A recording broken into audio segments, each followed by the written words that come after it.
This was the moment when South Africa's last white leader signaled the end of apartheid. I wish to put it plainly that the government has taken a firm decision to release Mr. Mandela unconditionally. I am serious. In a speech to Parliament, Frederik Willem de Klerk, or FW as he was known, stunned the world. He freed Nelson Mandela and promised equal rights that would lead to South Africa's first fully democratic elections.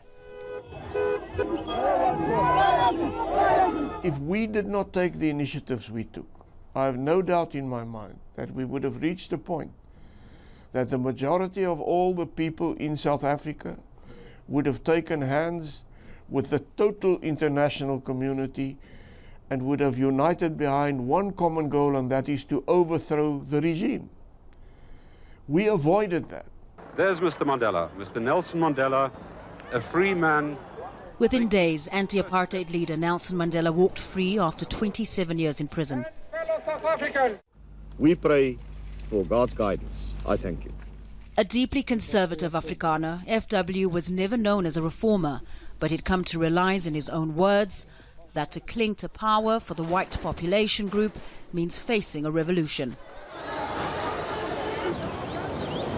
We must find a way in this country, as blacks and as whites, to live together in peace. Revolution almost came anyway. The black townships erupted in violence. Hardline Afrikaners threatened bloody revenge. Lengthy negotiations resulted in a non-racial constitution and mostly peaceful elections in 1994. Millions of black people voted for the first time, endorsing the African National Congress and Nelson Mandela as president. As the man who co-wrote The End of Apartheid, de Klerk shared the Nobel Peace Prize with Mandela. He later chaired the Global Leadership Fund, promoting good governance worldwide. To many within the ranks of his Afrikaner people, FW was a traitor to the end. History will remember a leader who knew that white supremacy had run its course. Live now to Famida Miller, who joins us from Johannesburg. Famida, how are people reacting to the news that FW de Klerk has died? Well, there certainly is mixed reaction around the death of the former president. He, of course, remained a symbolic leader of an Afrikaner community that, to some extent, felt betrayed by some of the choices he had made. But amongst many black South Africans, especially the young, they say he was nothing less than an apartheid criminal. Just as recently as 2 years ago, the former president refused to acknowledge that apartheid was a crime against humanity. And then after some intervention, he backtracked to some extent. But it was a very complex situation. This was a former leader who, from a young age, was part of a conservative Afrikaner organization, the Broederbond. His own father was a member of cabinet for the National Party, of which he was a member too and went on to be president.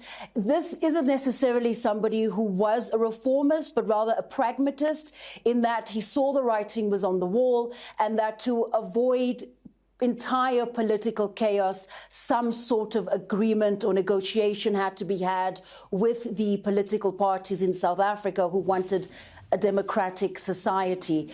So FW de Klerk won't necessarily be missed by many people, but is acknowledged for the role he played in terms of that democratic transition. But there are also people today who say that he never paid for what he was responsible for. During his presidency in 1992, the Boipatong massacre took place, where dozens of people were killed in riots and violence in the Boipatong township, where the Inkatha Freedom Party was blamed, but there were also accusations that the army and police, at the hands of the state, participated in that violence. So quite a controversial figure, but still recognized as somebody that led that transition to democracy and, of course, won a Nobel Peace Prize. OK, Famida Miller there, live for us in Johannesburg. Famida, thank you very much indeed. Well, also in Johannesburg is Thembisa Fakude, a political analyst and senior research fellow at Africa-Asia Dialogues. And it's good to have you with us on the News Hour. How do you think F.W. de Klerk will be remembered? Well, he'll be remembered differently by different people because of his role as the last apartheid president. But having said that, there is also a sizable number of South Africans who will remember him fondly, having done what most of his predecessors failed to do, that is, initiate political discussions with the African National Congress on behalf of Black people in South Africa. So there is that sizable number of people from both sides, from both the Blacks and the Whites, who will remember him fondly. But as Fakumida said in that report, many young people do regard him as part and parcel of the old group of racist Afrikaners who oppressed their forefathers.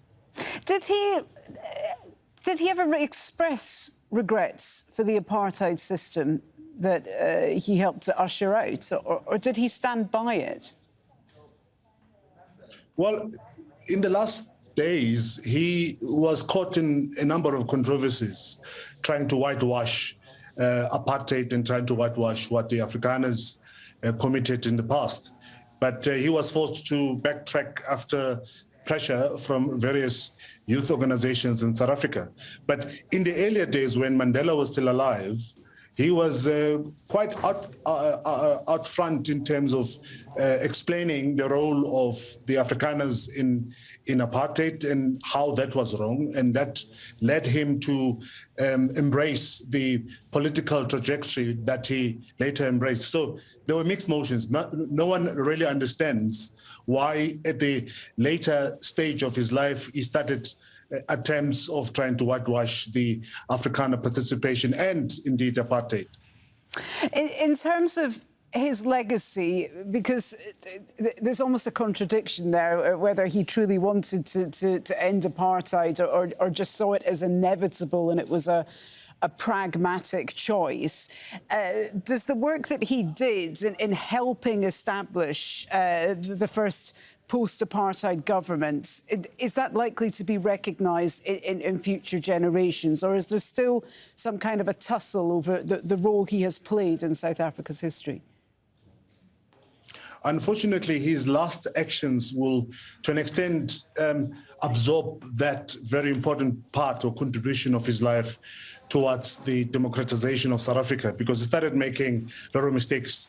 One doesn't really know whether it was age or he really meant it, but his last utterances, particularly in public utterances, will to an extent, overshadow his very important contribution, by the way, because a number of his predecessors failed to do what he did. He was indeed very brave amidst backlash from his own people to go ahead and engage in political transformation. So we'll have to wait and hear what the South Africans have to say in the next coming days. But suffice to say that there will be mixed reactions from South African community. There will indeed. Thembisa Fakude, great to get your views. Thank you so much for joining us on the Al Jazeera News Hour.